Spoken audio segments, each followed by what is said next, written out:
যে নারী প্রতিদিন সকালে ঘর ঝাড়ু দেওয়ার আগে দুইটি কাজ করবে ওই নারীর কপাল খুলে যাবে। বর্তমানে আলহামদুলিল্লাহ নারীরা অনেকটা দিনের পথে চলে এসেছে, তারা এখন আলহামদুলিল্লাহ সঠিকভাবে চলার চেষ্টা করে, সঠিকভাবে চলার ট্রাই করে। আমরা বিশেষ করে সকালবেলা ঘুম থেকে ওঠার পরে ঘরটাকে ঝাড়ু দেওয়ার ট্রাই করি। ঘরটাকে ঝাড়ু দেয়, বিশেষ করে মা বোনেরা যারা আছেন ঘরটাকে পরিষ্কার পরিচ্ছন্ন রাখার জন্য ঘুম থেকে ওঠার পরেই ঘর ঝাড়ু দেয়। এই ঘর ঝাড়ু দেওয়ার আগে কিছু কাজ করতে হবে। দুইটি কাজ যদি নারীরা করতে পারে ওই নারীর কপাল খুলে যাবে। এক নাম্বার হচ্ছে ফজরের সালাত আদায় করা। ফজরের 2 রাকাত ফরজ নামাজ আছে না নাই? ফজরের নামাজ 6 রাকাত, মোট হচ্ছে 4 রাকাত, 2 রাকাত সুন্নত, 2 রাকাত ফরজ। নবীজি সাল্লাল্লাহু আলাইহি সাল্লাম জানিয়ে দিয়েছেন, সহিহ মুসলিম শরীফের হাদিস, যে ব্যক্তি ফজরের 2 রাকাত ফজরের নামাজ আদায় করবে, আল্লাহ পাক রব্বুল আলামিন তাকে জিম্মায় নিয়ে নেবেন। ওই ব্যক্তিকে দুনিয়ার কোনো শত্রু কোনো ক্ষতি করতে পারবে না। আল্লাহ পাক রব্বুল আলামিন নিজে পরের দিন ফজর পর্যন্ত তাকে হেফাজত করতে থাকবে। আল্লাহ পাক রব্বুল আলামিন তার জিম্মাদার হয়ে যাবেন। আমরা অনেকে সকালবেলা ঘুম থেকে উঠেই নামাজ না পড়ে ঘর ঝাড়ু দেয়।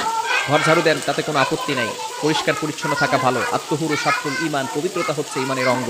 কেননা বিশেষ করে বাংলাদেশি মা বোনেরা যারা আছেন তারা সাংসারিক কাজে ঘুম থেকে উঠার পরেই ঘরটা ঝাড়ু দেয়। এই ঘর ঝাড়ু দেওয়ার আগে, যেহেতু ঘর ঝাড়ু দিলে অপবিত্র হয়ে যাওয়ার সম্ভাবনা আছে, সেহেতু আপনি ঘুম থেকে উঠার পরে ঘর ঝাড়ু দেওয়ার আগেই আপনি প্রথমে ফজরের সালাত আদায় করে নেবেন। কেননা ফজরের সালাত যদি আপনি আদায় করতে পারেন তাহলে কিন্তু অবশ্যই আপনি আল্লাহর জিম্মায় চলে যাবেন। দুনিয়ার কোনো শক্তি আপনাকে কোনো ক্ষতি করতে পারবে না। অনেক সময় মেয়েদের বিয়ে বন্ধ হয়ে যায়, এরকম হয় কি হয় না? বিয়ে হচ্ছে না, সবাই আসতেছে বারবার, কিন্তু কোনো কাজ হচ্ছে না, বিয়ে বন্ধ হয়ে যাচ্ছে। কি যে হচ্ছে কোনো কুলকিনারা খুঁজে পাওয়া যায় না। বিভিন্ন সময় ব্ল্যাক ম্যাজিক করা হয়ে থাকে।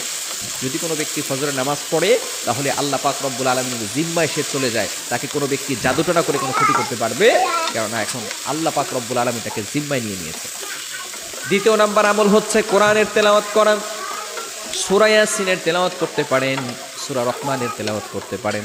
সূরা ইয়াসিনের এতটা ফজিলত রয়েছে, যে ব্যক্তি প্রতিদিন সকালবেলা ফজরের নামাজের পরে সূরা ইয়াসিনের তেলাওয়াত করবে, আল্লাহ পাক রব্বুল আলামিন তাকে সকল প্রকার অভাব এবং বিপদ থেকে হেফাজত করে দিবেন।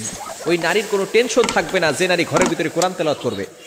আগের যুগে যে সমস্ত নারীরা ছিল, যে সমস্ত মহিলারা ছিল, তারা ঘুম থেকে ওঠার পরে অল্প হলেও কোরআন তেলাওয়াত করতেন। কিন্তু বর্তমানে আমাদের এমন একটা সমাজ চলে এসেছে যে নারীরা, বিশেষ করে এই ছোট্ট ছোট যে সমস্ত মেয়েরা আছে, কলেজে পড়ে, ইউনিভার্সিটিতে পড়ে, আরো ছোট যারা আছে, এরা দেখা যাচ্ছে ঘুমাই রাত 12টা-1টার সময় আর সকালবেলা উঠে 10টার সময়। এরকম কিছু নারী আছে না নাই? খবরদার, এটা করা যাবে না। সকালবেলা ঘুম থেকে উঠার পরেই আপনি নামাজ করবেন, এরপরে কোরআন তেলাওয়াত করবেন। সূরা ইয়াসিনের অনেক ফজিলত রয়েছে।